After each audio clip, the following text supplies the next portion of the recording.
Hi everyone, I'm Tremaine, I'm your host, and welcome to the Guiding Light podcast show, where we're going to be having conversations with people, talking about their stories of their life and experiences, and also, we want to do things that invokes people to have further conversations about certain topics, awakes people's spirits, inspires people, and also help people heal and learn to find inner happiness and inner peace.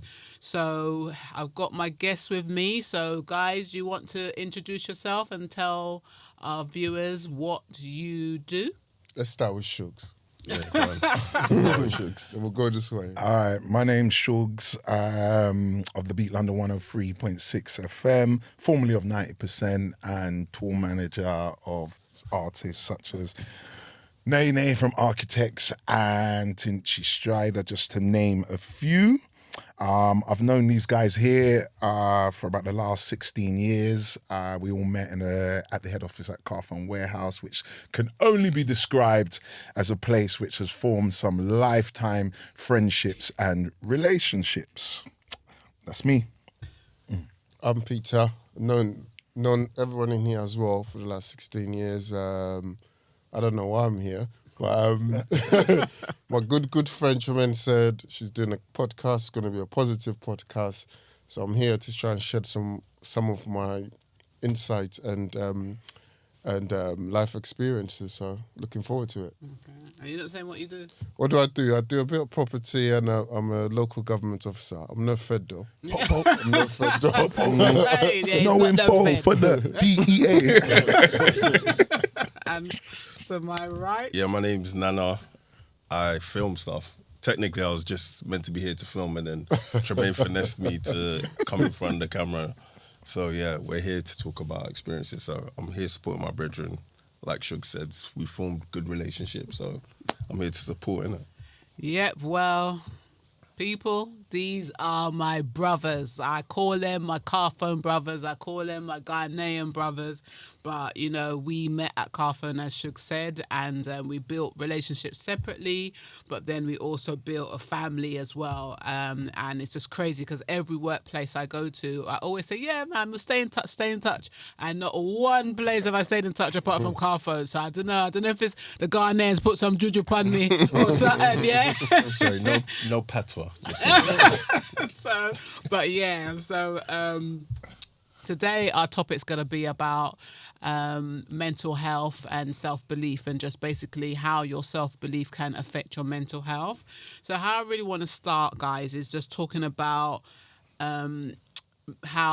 what your understanding of mental health is, because it's something that affects everyone, but especially Black men don't talk about it enough. So I really want to start there. So Shugs, do you want to tell me what it means to you, mental health, or what it is? Yeah, mental health has come to the forefront of local media outlets over the years, especially recently, because when I was growing up, there was no such thing as mental health, especially growing up in an African household. Mental health. Who is their mental health? Go to your room and read your book. It would have been. Yeah. And so it's, I suppose it's actually great what's actually happening now, that it's more out in the open. But in terms of my definition of mental health, there's so many things that encapsulates or comes under that umbrella. It comes from a place of the energy, who's surrounding you, whether you've got bad energy, good energy, positive energy, negative energy, how happy you are in your life at any one time, whether that's due to your pursuit of happiness, whether it's you're due to your pursuit of goals, aspirations and ambitions. Are you getting to them? Can you see that finishing line? Do you feel that you are at the place that you want to be in life? Yeah. There's so many things that can be affecting your mental health. It could be a work thing. It could be your partner. Is your partner inspirational? Does he or she lift you? Or are they doing the opposite and bringing you down and making you feel less than? Bereavements, we've all gone through that at certain parts of our life, and sometimes they are life-changing experiences, sometimes for the worse, sometimes even for the better, belief. But you know, all these things come around and surround the whole. All these things are factors that potentially are going to affect your mental health. So that's my real sort of scoop on it. And Peter, anything to add? Or You said it all, innit? You said it all. No, but the only parts I'll add is that I was never self-aware of my mental health till in the last recent years, when it's a lot more in the media, etc., about mental health. So now I cannot proactively ensure that I've got good mental health, because there's good mental health and there's bad mental health, and bad mental health can lead to mental illness. So I echo all of the stuff that Shug says, and I think it's very good to be self-aware and to surround yourself with people and things that make you happy and keep you rightly balanced. So I think that's all I'll add, because I think Shug said most of it. Okay. Unless Nana has anything else to say. Yeah, no, I mean, for me, I personally think it also, like, echo everything you guys have said, but I also think as well, it's, like you said, a big part of it is being self-aware, and also kind of finding out what things make you happy and unhappy, and also trying to find a balance of that, because the reality of life is it's not always going to be up.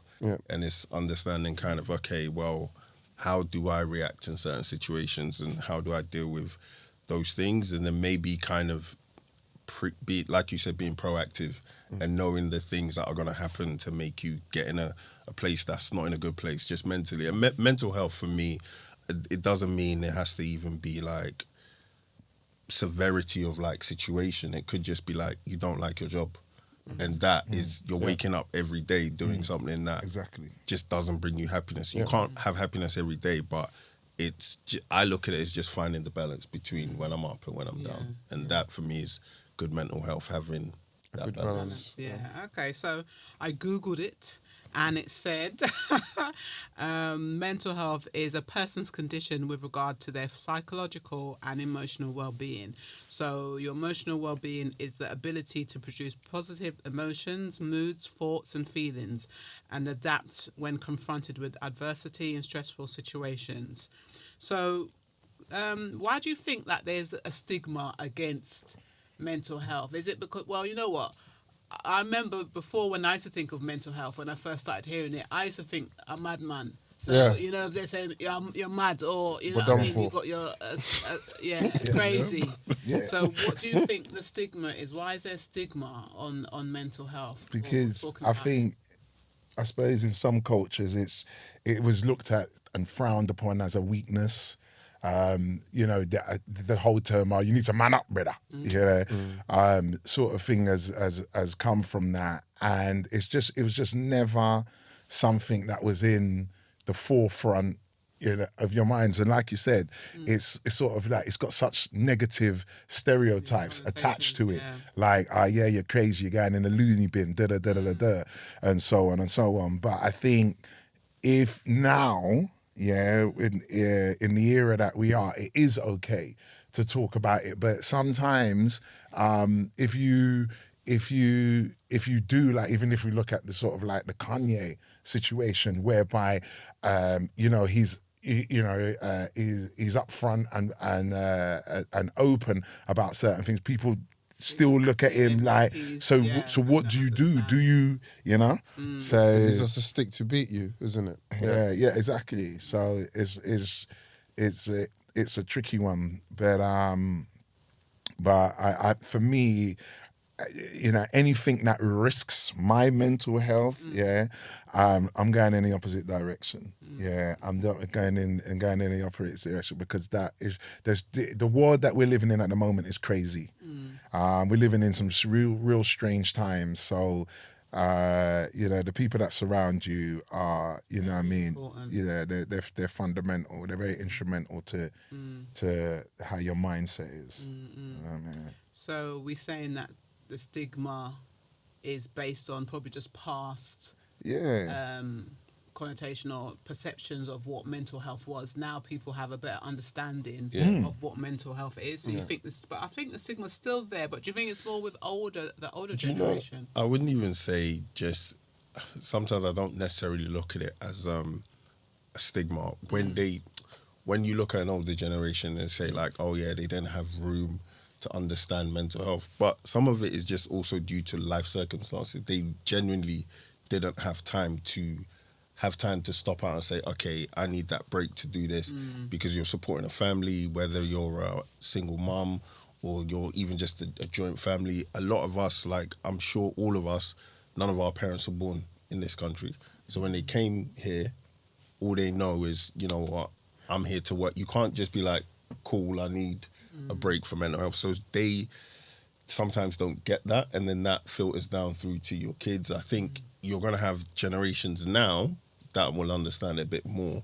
And I think just in general, as a whole, I think having the ability to talk about mental health can sometimes for a lot of people, like, maybe be a luxury, in terms of you never get that time to stop, because there's having the conversations, but then there's also maybe having the time to reflect on that. Like, you might not even, I can talk to my brethren and then they can help me out, but then if I've spoken to them, but then I've not had any time to stop and digest what we've spoken about because I got work the next day or something like that. So I think it is getting better, but I think, there's still a little bit.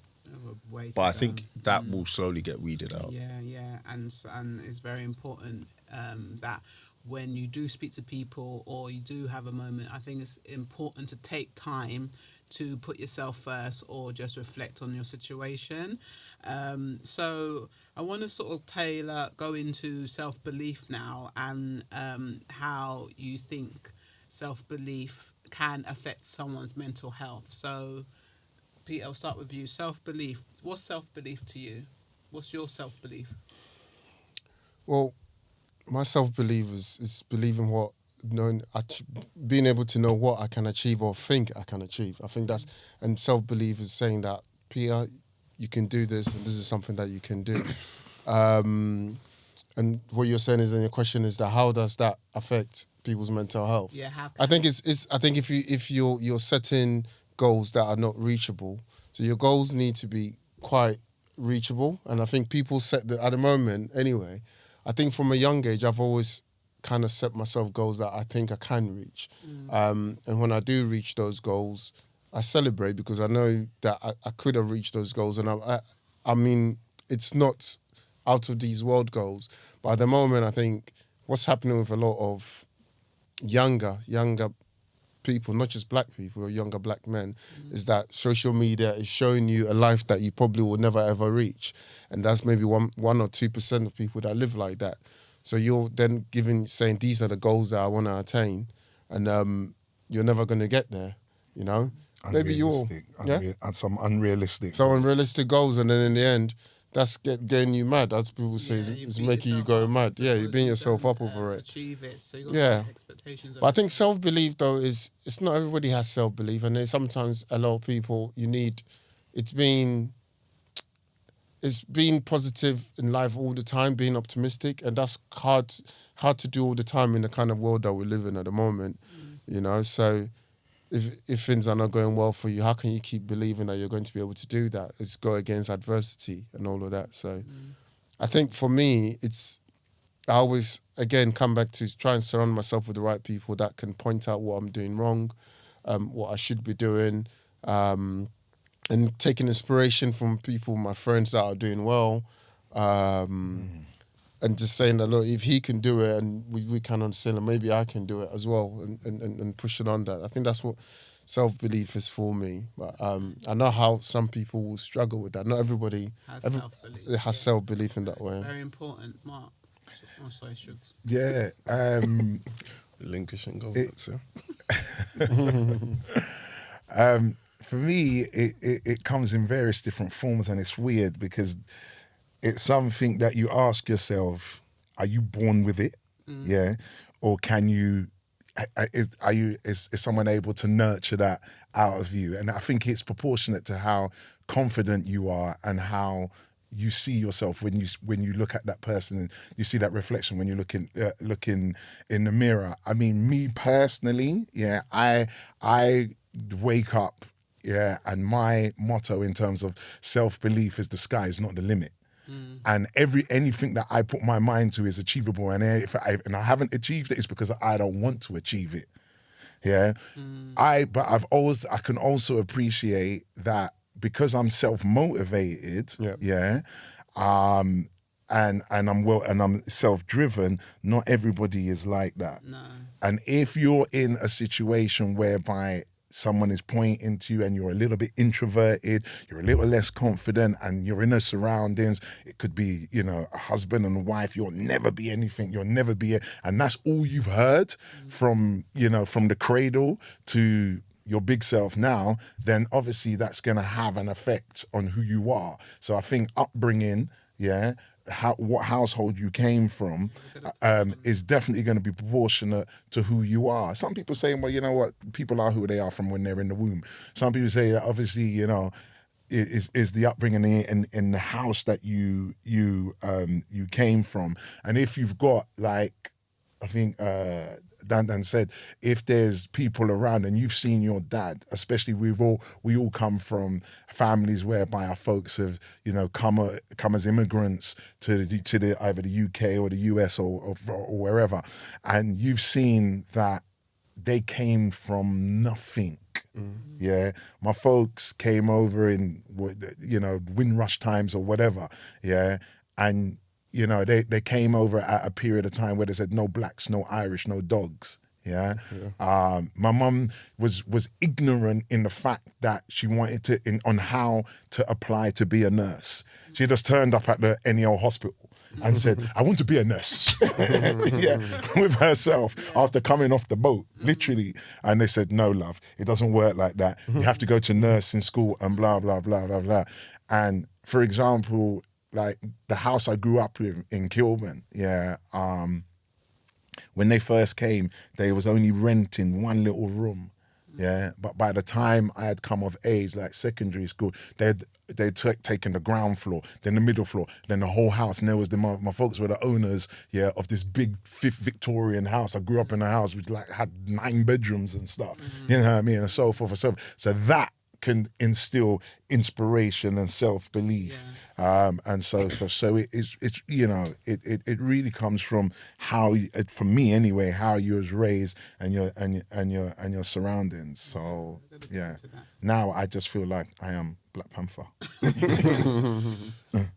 For me, I think like what Shug said is like not everyone's gonna have the same self-belief as you. Like I feel like I don't have issue with like going for things I want to go for. I think primarily it's because I don't have an issue with failing. Because if I fail at something I genuinely love, then you're not that annoyed because you just enjoy the process. And I try and look at the things that I want to achieve, but why do I want to achieve them? Do I want to achieve them because it's a goal I want to say I've achieved, or it's a goal I want to enjoy the journey of achieving that goal? So it's like, I think that's why I try and tell people who I know who maybe don't have as much self-belief in themselves is that, okay, well, this thing you're going for, do you like it, right? Is it something you're going to enjoy the journey of doing, like of achieving that goal? And if that is, then it shouldn't be like too much of a chore for you.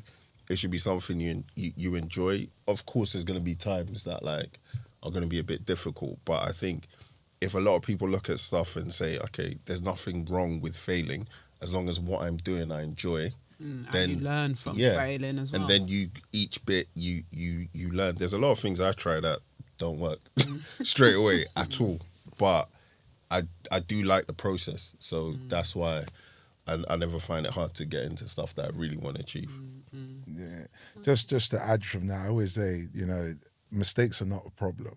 Mistakes are not a problem as long as you learn from them. I mean, it can be considered as an education. Yeah, and also, what you touched on in terms of the household, like I truly believe that self-belief is really impacted by your childhood and your childhood experiences and what you're told as a child, what you see as a child, media.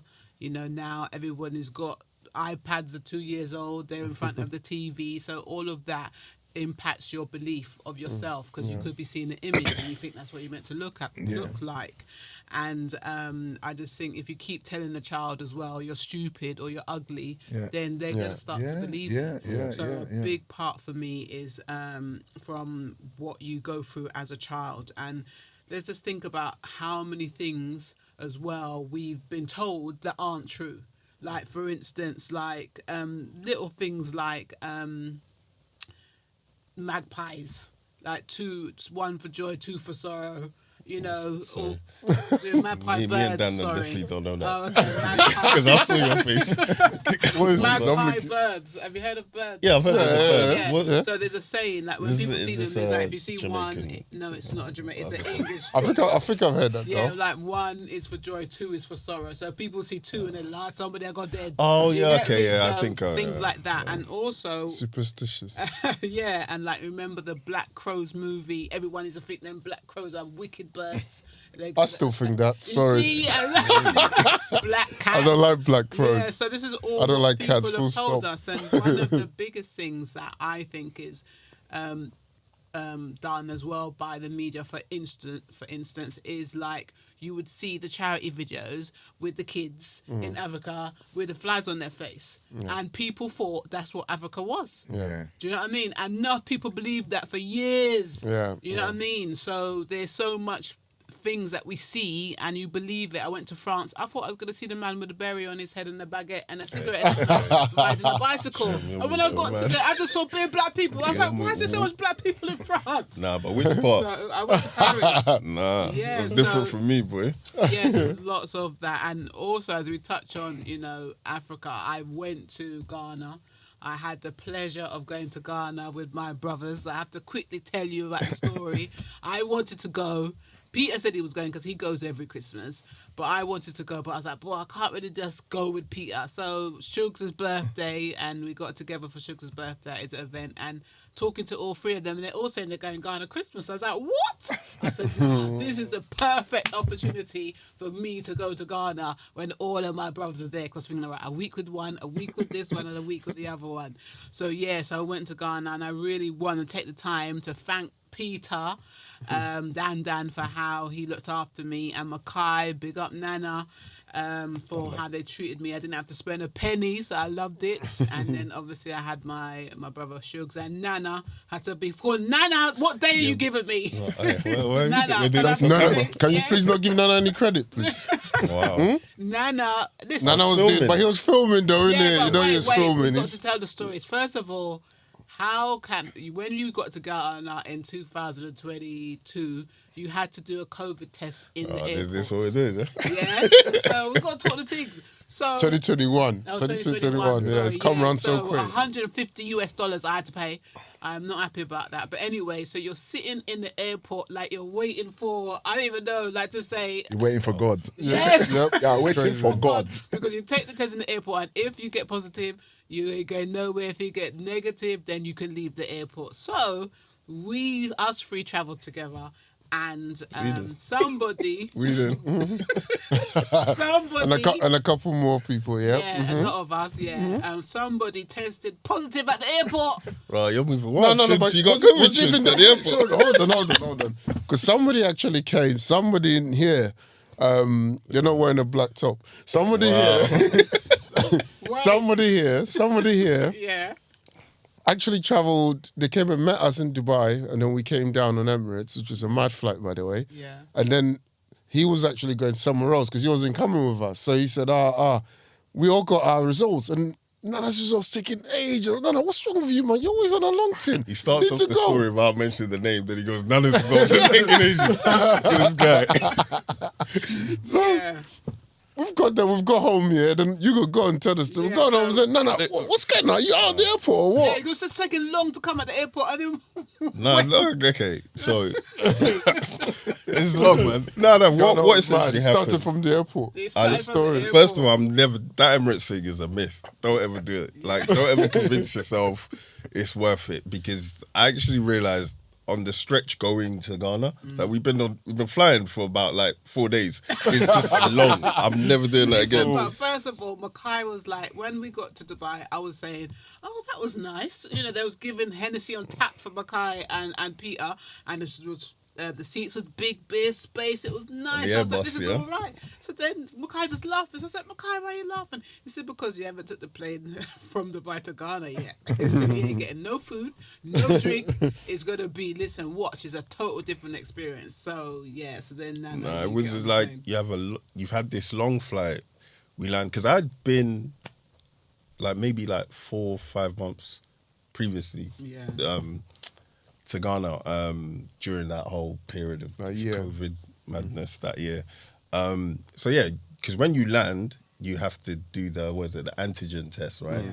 The one where they give the swipe. So like, okay, we do that, and from what I remember last time, yeah, you get you get your bags and everything, and then you wait before they let you out. Yeah. They're like, they take you to the desk, they give you the piece of paper. So I've been waiting for time.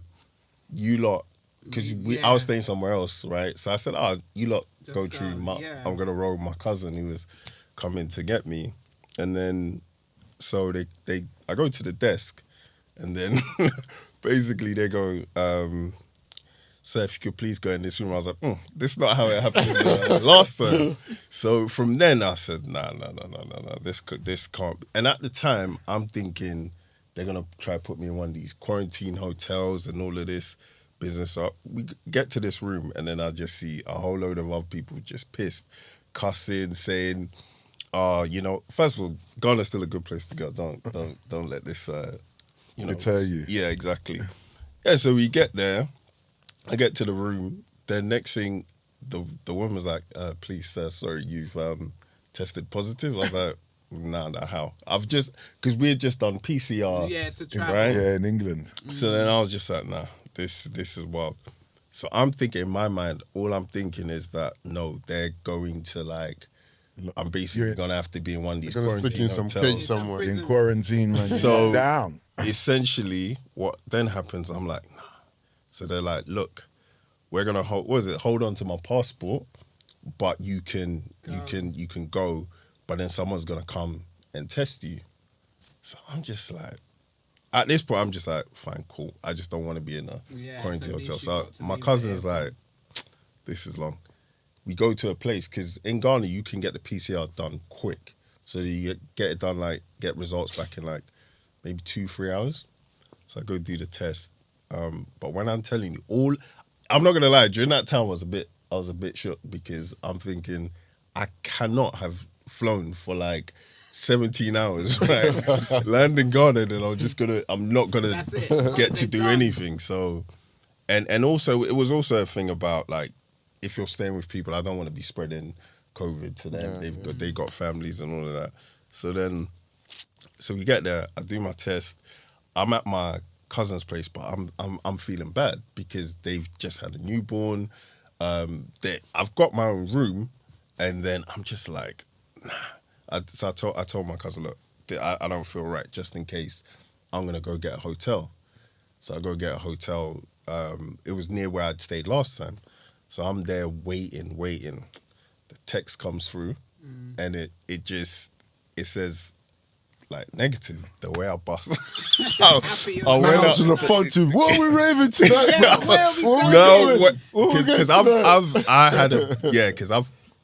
I had actually genuinely, I'd caught COVID before, but it was in Ghana as Yeah, well the I previous know, I time. know, I And that remember. time, like, I really knew, like, and that one was wild because I was only there because I was flying to America. York, yeah, So, yeah. but Okay, so we didn't have to tell that story, but yeah, you know, bad man there. and then I can't not tell the story and then not saying Sugar's part, but I'm trying to keep it short. But yeah, so Are we gonna get into Ghana at all? that's So true, yeah, we're even making all it the to problems, Ghana. and we're gonna there's make now, it. Yeah. Shugs is coming to. He's meeting us out there on the 28th of December, and he does his pre travel test, and I'll let you take over. So- tell the story briefly as you can. Yeah. So I'm at an event yeah, I'm at like a party that I'm playing at, yeah, and I've taken the test. I think that just before I've left to go, I think that evening, yeah, and either the evening or the day before, I can't remember, but basically, I'm flying on the 28th. I'm in the rave on the 27th, yeah, right, and I'm waiting for the result, yeah. The result's supposed to come. Waiting, looking at my phone. No result. Left the rave, yeah. Left the rave. Rave was in country outside London, yeah. And left the rave and waiting. I'm supposed to be flying the next day, yeah. I'm literally flying the next day. I was gonna go home, sleep. My cases are packed, and then I go.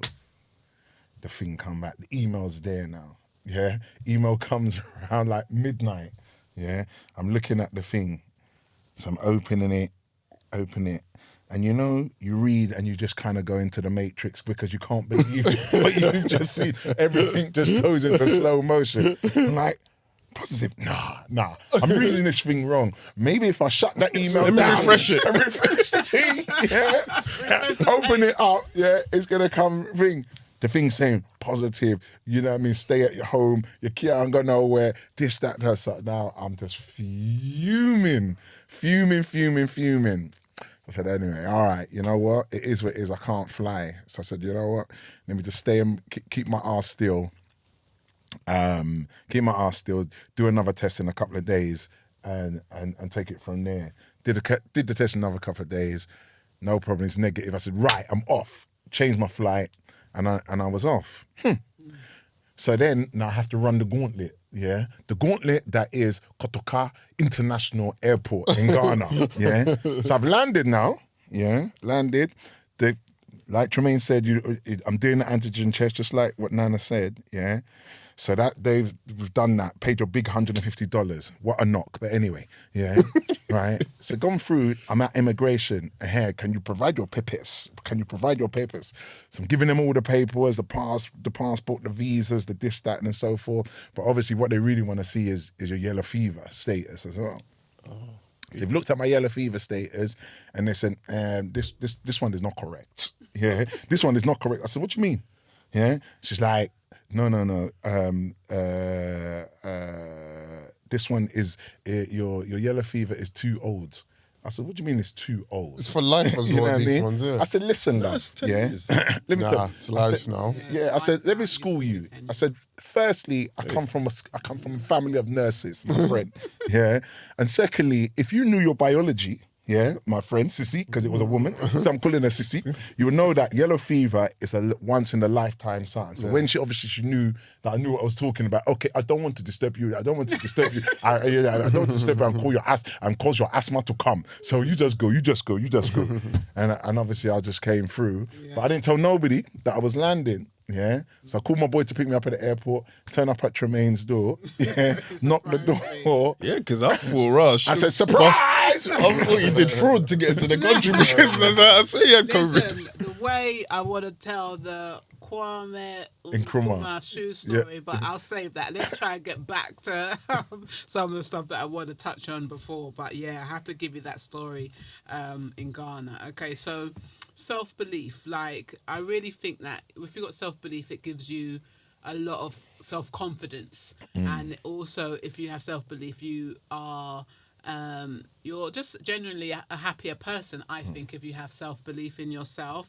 And one thing I wanted to ask, which I think, Tremaine, I come up with these questions and just random, but I was going to go to Nana with this one. So why is your face like that? You can ask.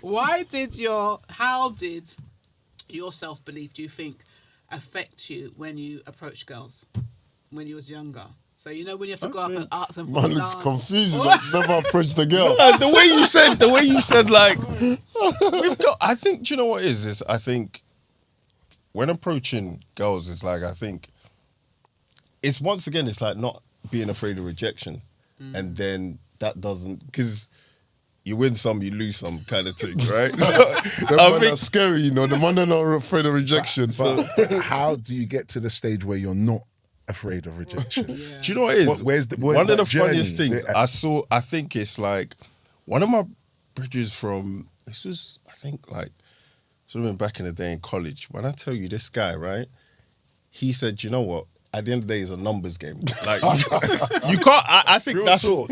I think that's wild. That's still wild. But I think he said it. If you look at it, and to be honest, like when approaching girls, like most of them aren't really like en masse. A lot of them, if they're not feeling you, most aren't rude. Like I don't think that's a general thing where like all girls are being rude. Like if you approach them, a lot of them will just be like, "Nah, I'm not feeling it." You will get the odd one when it's like, I used to be that. like Move you your damn will self. get the. Do you know what's so funny?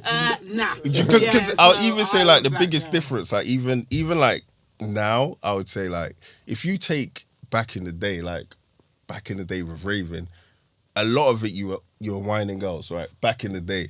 Everyone's had the experience where like you have to kind of learn how are you gonna approach whining this girl? You're gonna come from the side, you're gonna come because you don't want that just coming straight from the behind and then it's like I think it's like it's not being afraid of that rejection and more thinking of the possibility of like that could be For something you, that yes. is So the glass is half full. yeah, all the time. because imagine like there's so many situations where like there's girls you would have spoken to like where you think, wow, so imagine I never went to chat to you. This would have never happened. Yeah, yeah. And that's what like one of my bridges was saying, look, like he said, yeah, just and then I was like, that's a good point, the way he Numbers game. Huh? but that is not but it's also just think of the positive that could happen with it. From it, that's true. Peter. No, I want a different question. What? Why give me the same? So what, Nah, I know man. Give you're me a different married and question. happy, but before we Nah, were married, man. So what? You never just approach girls? Nope, I'm joking.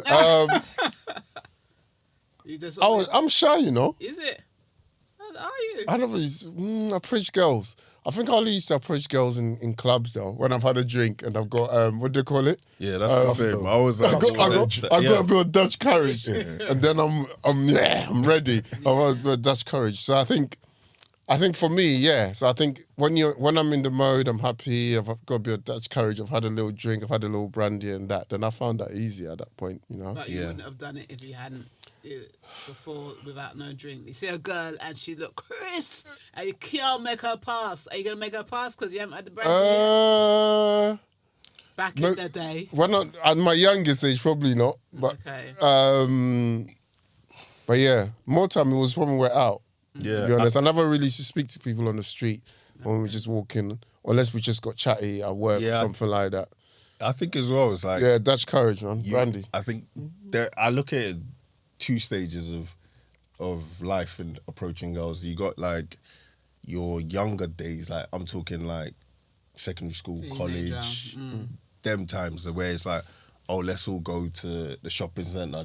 There's girls there, and then you've got your like your going out years and like your mid-20s, and I think the younger ones it was just normal because you're just chatting. It's just people. Whereas when you're older, you're a little bit more self-aware. You overthink Conscious, things a bit yeah. more, but like. I think a lot of people is like when you're out, and especially if the vibe is good, it gives you that extra Dutch courage, as you were saying, kind of thing.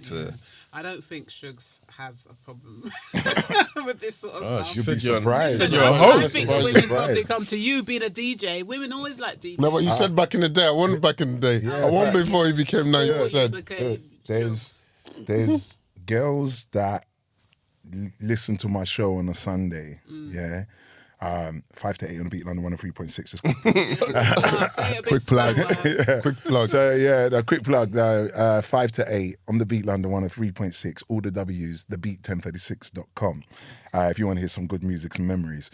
But there's girls that I used to go to school with, yeah, that listen to my show, and they're like this. When they see me on the lives, they're like this.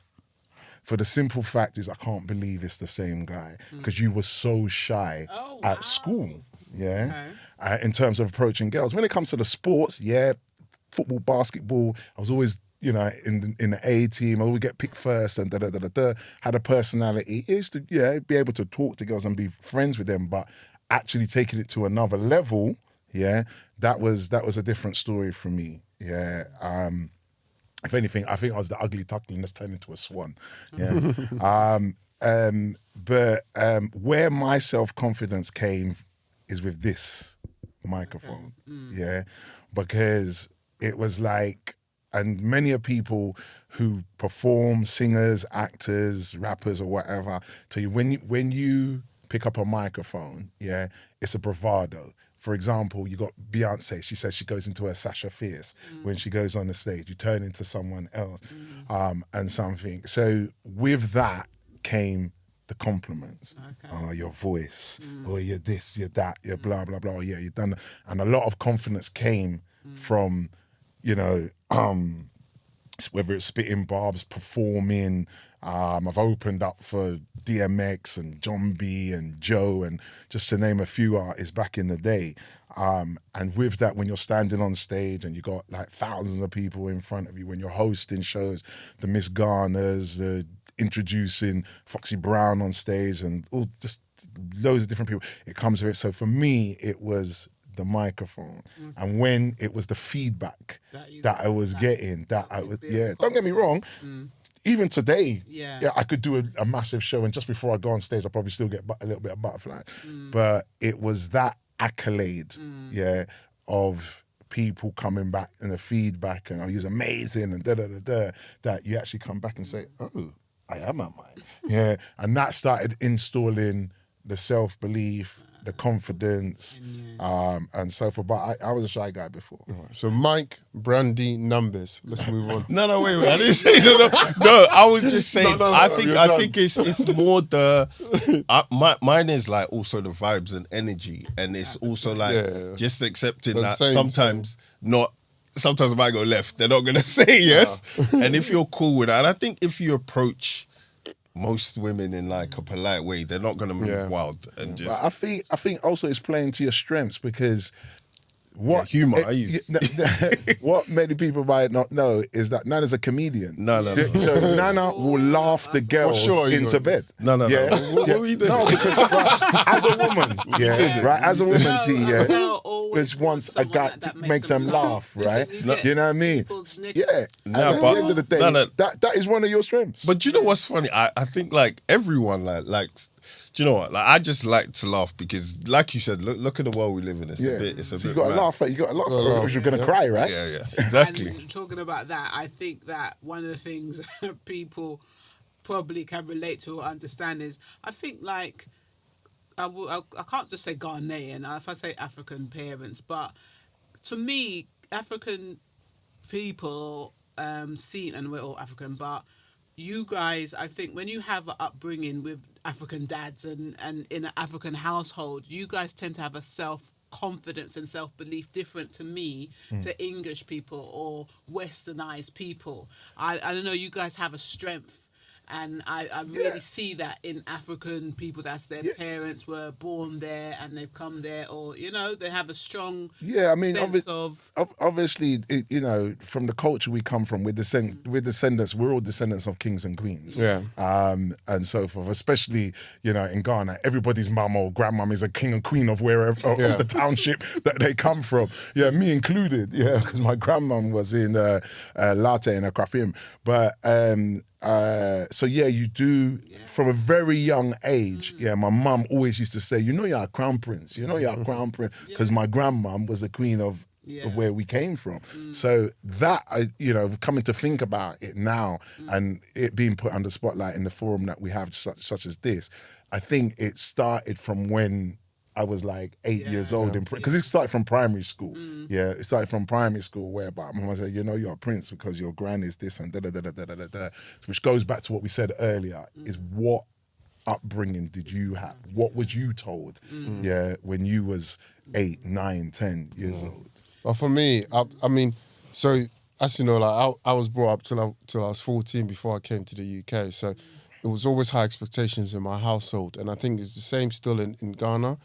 So now I speak to my daughter, like when she's had a test at school or something, and she's like, she's got something and she's got a grade, or she'll do a sport and they'll give everybody a medal. And I'm like, what? How can you do a sport that everybody gets a medal? What, you're getting a participation medal? We don't do that. Like, I tried to explain that to her. She thinks that that's unfair, but I say to her, because you got to come into the real life. In the real life, when you finish school and you go for a job, not everybody's going to get the job. Winners and losers in One life. person's going to get a job. And from an early age in Ghana, and they still do it now, it's very much about being the best at whatever you do. So if there's a class of 30 people, I was trying to say this the other day, so in school, there's a class of 30 people, and you do a test, you're meant to get 100. Yeah. It will be, and if I get 100, and the next person gets 99, you're number 2.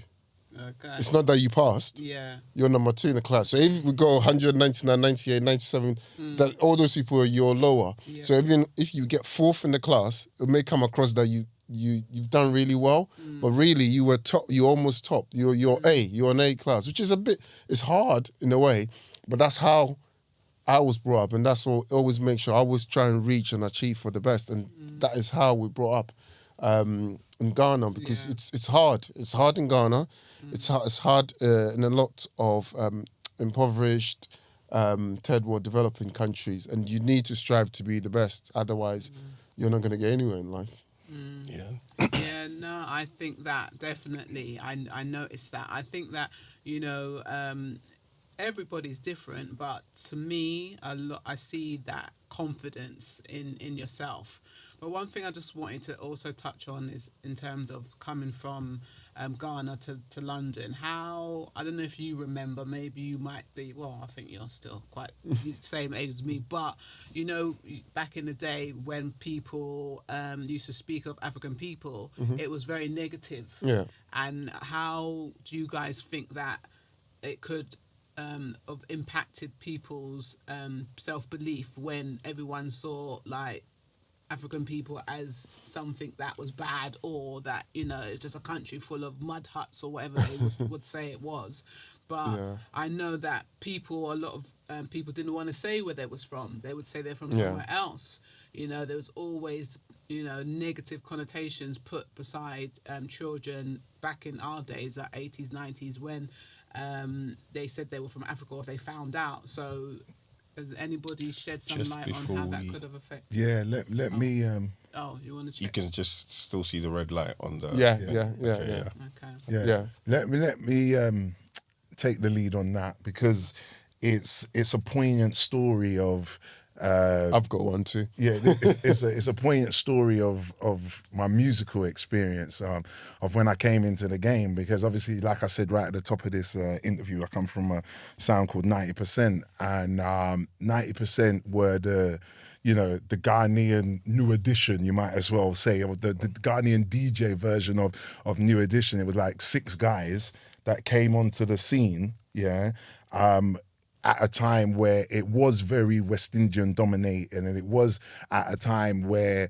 if you was going to college and you still say them Afs, them after African this, you know what I mean, boo boo that or whatever, and so forth. But when we came onto the scene and started kicking down doors, and I say that metaphorically and not physically, but breaking new barriers, getting onto the then Choice FM at the time, and commanding audiences in their thousands. We're filling the likes of Brixton Academy, we're filling the likes of Stratford Rex, Adrenaline Village, Temple in Tottenham. These are not small venues, and this at the time hadn't been done by an urban outfit.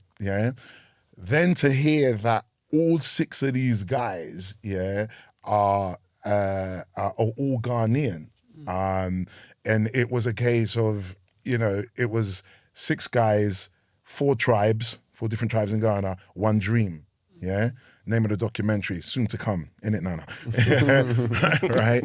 So we came at a time whereby there wasn't nothing like that before. It was at a stage whereby we would go to radio stations, we'd have an advert for Ghana Independence. The advert would have what we call a bed, whereby it's just an instrumental whereby you're advertising. That would have African music on it, and they would say, you have to go back. Take the African music out, and come with R&B, because we don't have African music on this station. Which is, it sounds crazy now, considering that Afrobeat is one of the biggest genres in the world. Yep. Yeah. But at our time, when we was kicking down these doors, when we was breaking glass ceilings, this was what was happening. When we started coming to the forefront of the urban scene in London, back in the 90s, late 90s, early noughties, with the likes of Rampage, Ill Kids, and so forth and so forth, there was a self-pride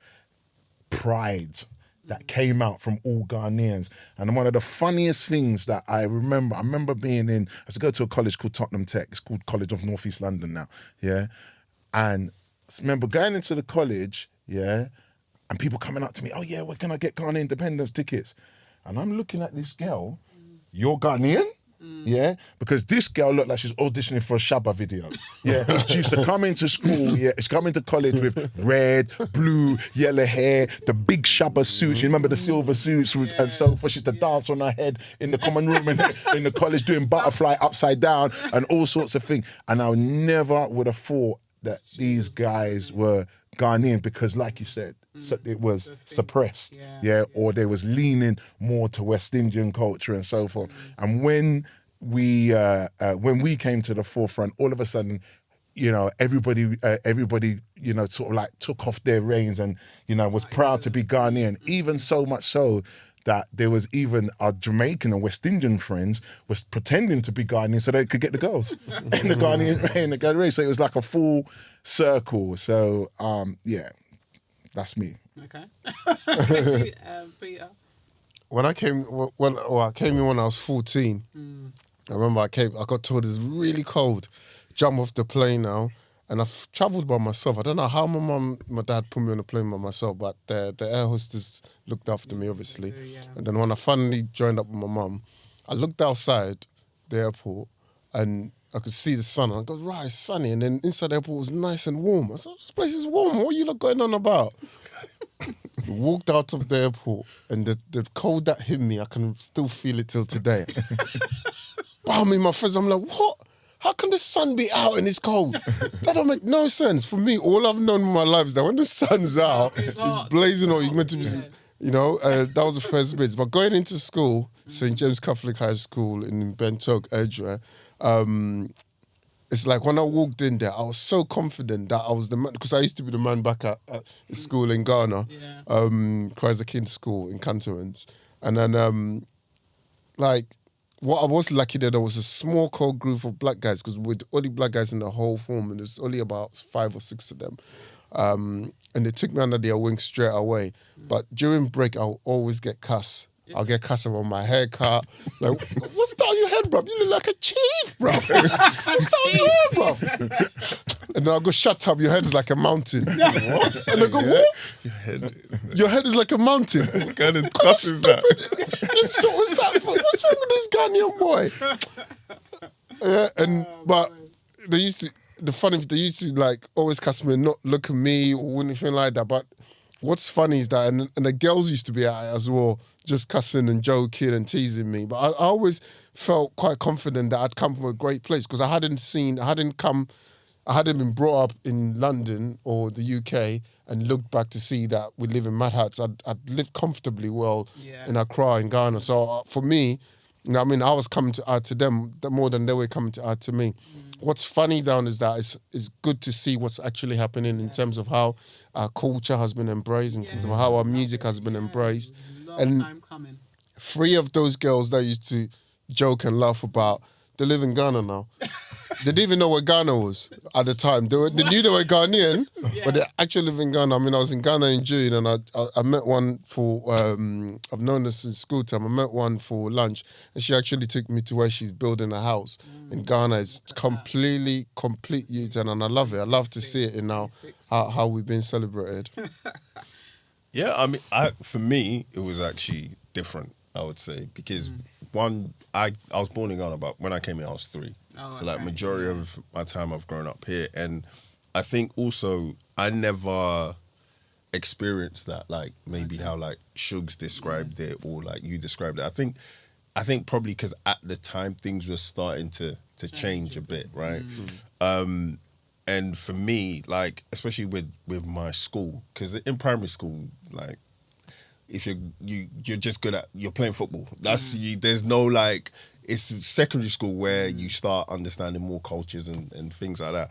But for me I never had that experience. I always saw obviously you've got the positive look because you know what the reality is because of like within your household going to Ghana and knowing like I've got uncles who are doctors and things like that. So I never felt that and I never got that much from outside forces because even in my school, like if I think about the black people, there was a mixture. You were either like growing up here, my brethren are either Nigerian, Ghanaian or Jamaican.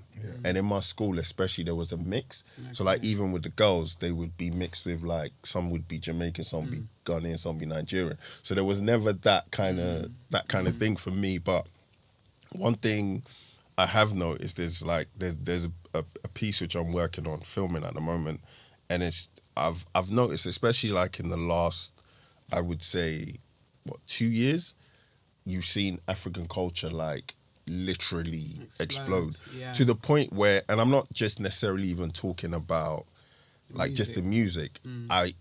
What has happened? You see the same way the Jamaican accent has been, or the Caribbean accent, so I say, has been normalised.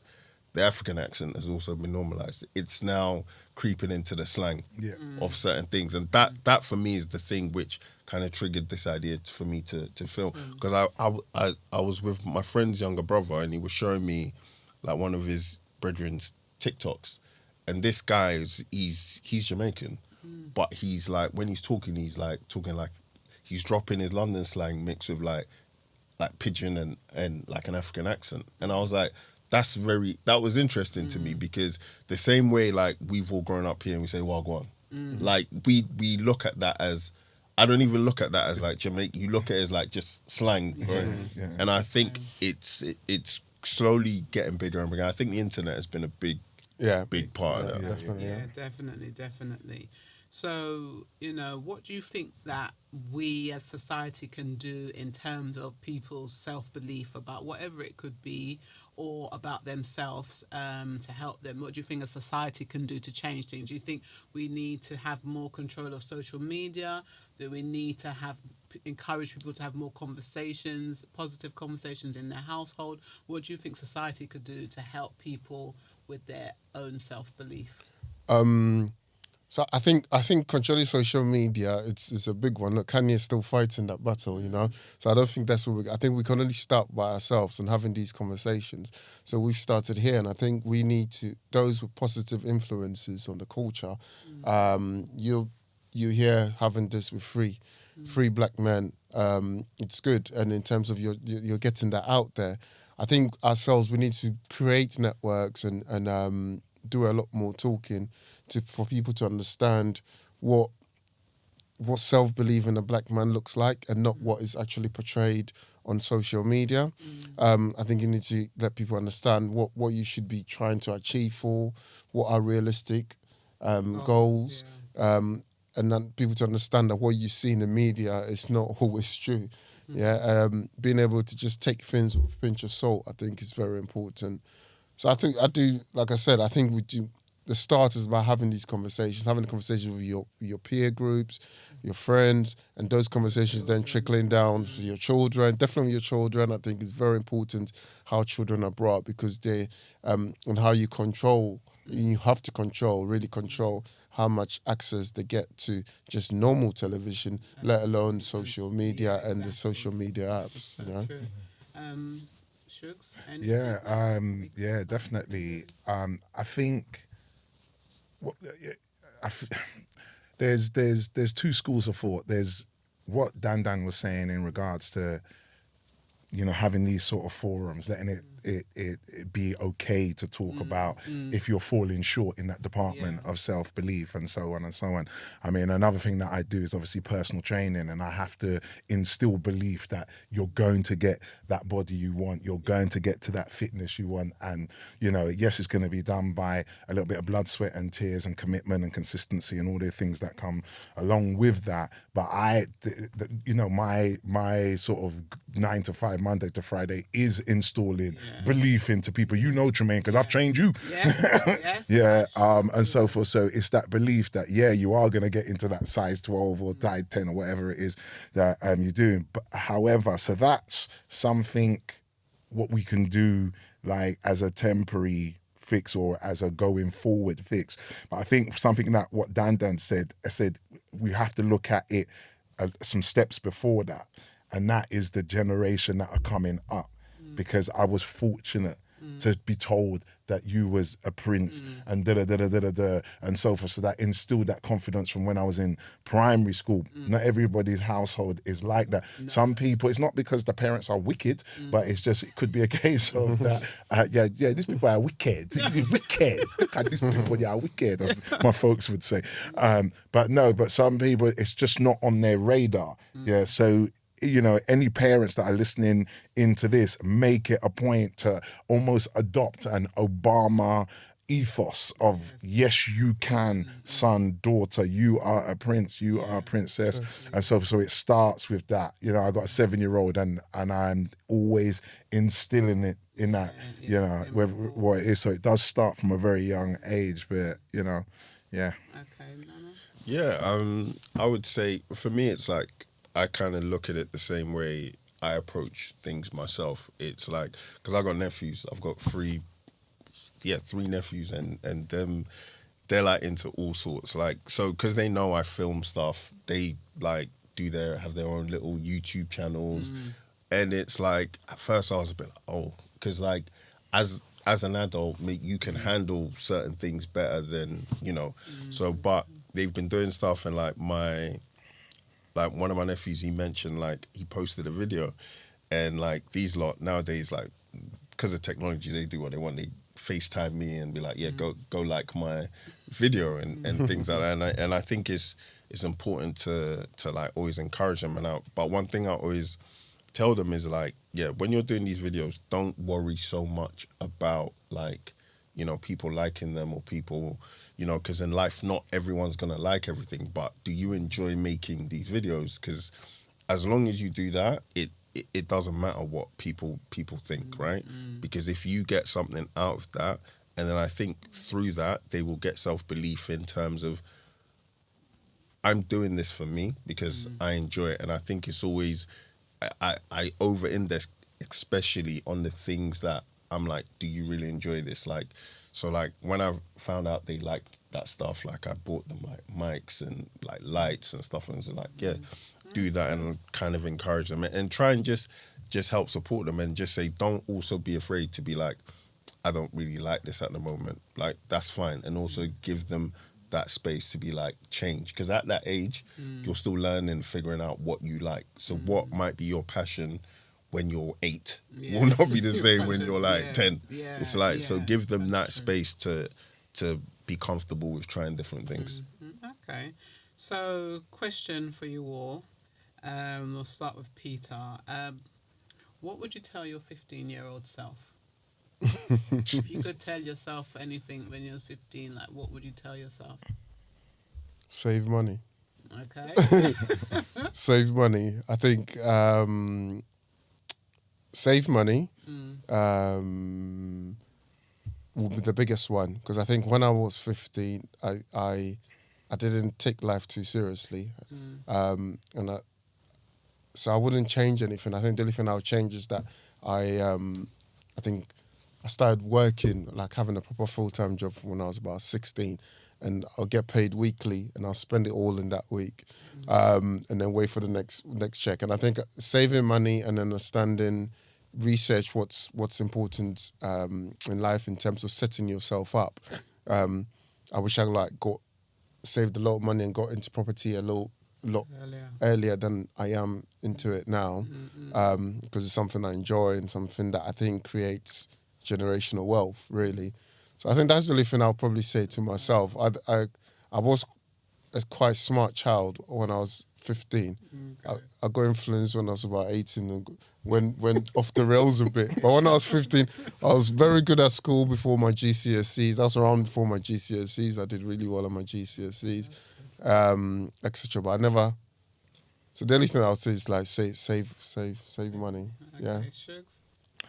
Yeah, I think echoing from what Dan said, get some financial education. Because I didn't know what that was when I was 15. But I think more, for me, it's more of do what you love. Do what you love, because I wasted so many years in college, uni, studying stuff, getting qualifications of stuff that I do not use at all. Same here. Ever in my life. Yeah. So do what you love. Not just as a hobby, because I was doing that anyway, so like DJing from 16 or 17, but academically.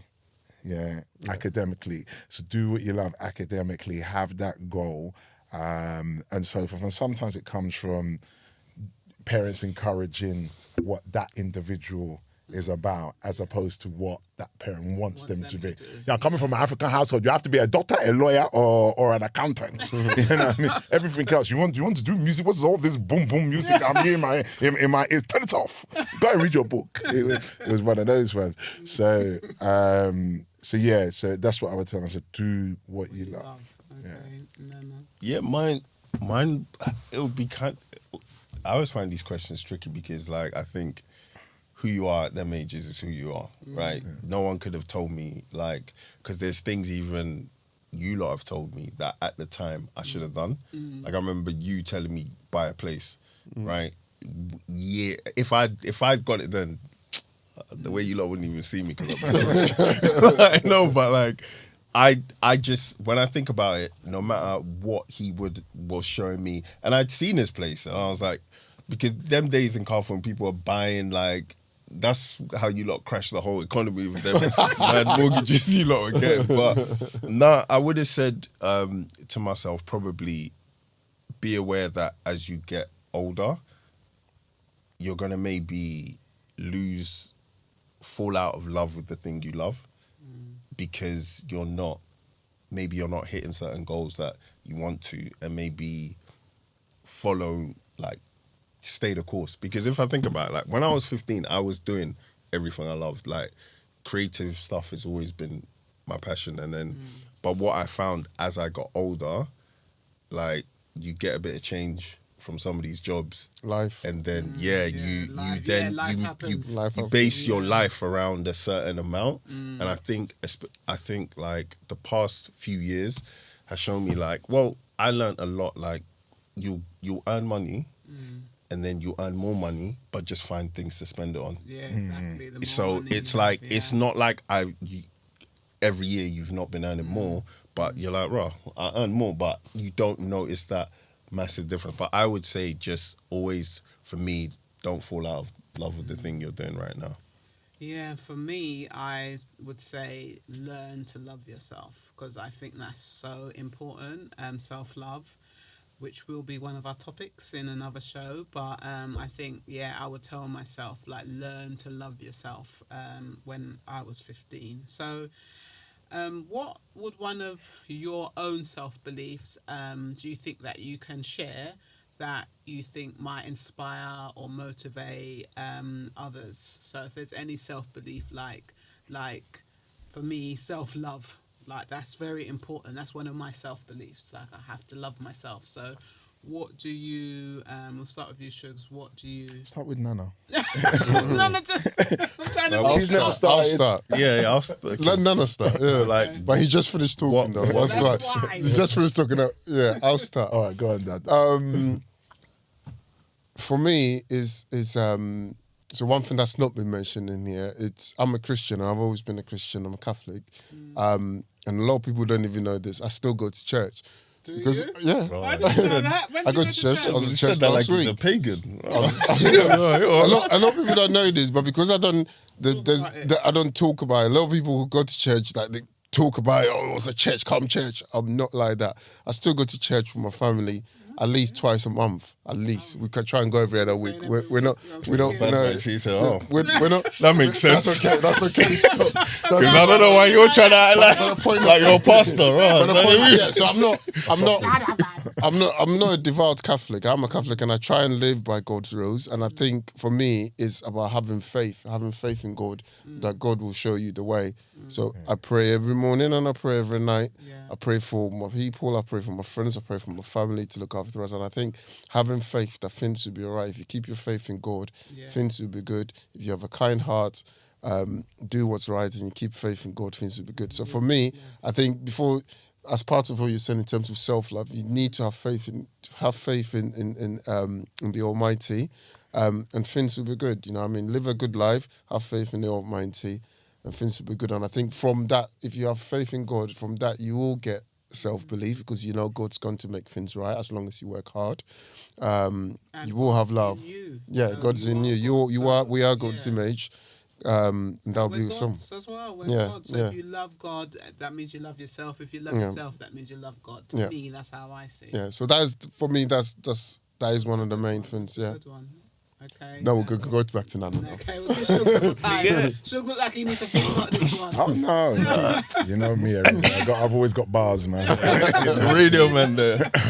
Nah, I would say, like, it's a little bit similar to what you said. I think a lot of people sometimes say to me, like, right, okay, what you did, that was a bit risky, or you took... I'm just one of those people where, as long as I got my health, I got family, I'm good.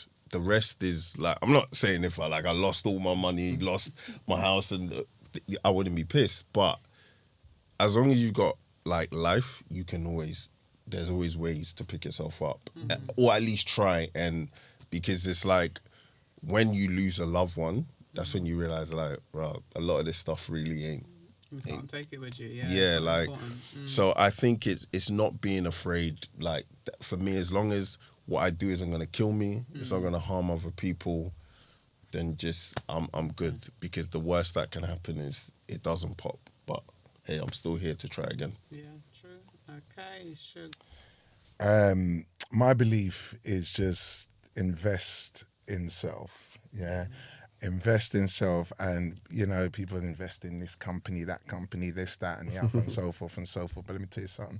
Yeah, when your day come, you're not taking that in your coffin. Yeah, you can't take it with you. Yeah, so invest in yourself psychologically, whether that's surrounding yourself with the right type of energy, whether it's counseling, whether it's people, whether it's love, whether it's education. Yeah, you know what I mean, the betterment of yourself. Yeah. Whether, you know, living clean, with the things that you put in your body. And obviously I come from a fitness perspective here. Yeah, what you put in your body, not just, you know, the food, the drink, the environment, whether you're around, you know, poisonous gases or smoke and so forth and so forth. So invest in yourself. But one of my main self-beliefs is I really believe that whatever you put out is what you're going to get back in. However hard you work for that degree, for that job, for that's going to be proportionate to what you get. But at the same time as well, I link that to the love you put out. Yeah.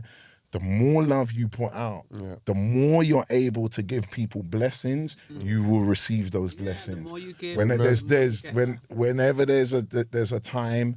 And sometimes I know when I'm at the traffic light and you see that person asking for those coins and you see everybody saying "Cha chups in" and riding up their window and driving off, I always give it to them. I know that some of those people are not genuine. Yeah, they could be on the knot. Somebody could be going to use it for alcohol. Somebody use it for drugs. Some people are probably earning more money than me. I don't like that. Though. You know, maybe might even be earning more money than me. Yeah, but I said, you ain't lying to me. Yeah. Because the man upstairs, he's looking at you. You're lying. Yeah, so if you think you're doing it and you're getting one over me, you're not, because karma's going to come and catch you sooner or later. Like I said, whatever you put out in this universe, you come in. And that is how I live my life.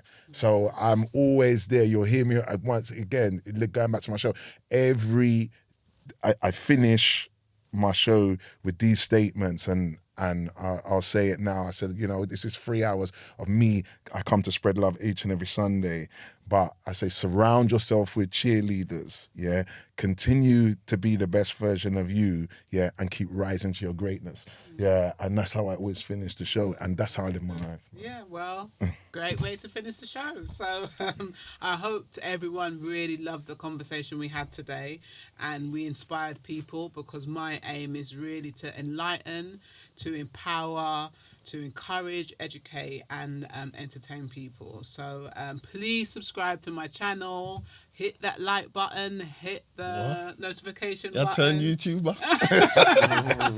Yeah, but hit all the buttons. Tell your friends to tell a friend Right. about about the Guided Lights podcast. And yeah, we'll see you next time. Thank you, Tremaine. Thank That you, was Tremaine. very good and Set me inspirational. up. But, Therapeutic, Thank you. Well done. man. Thank you. Love it.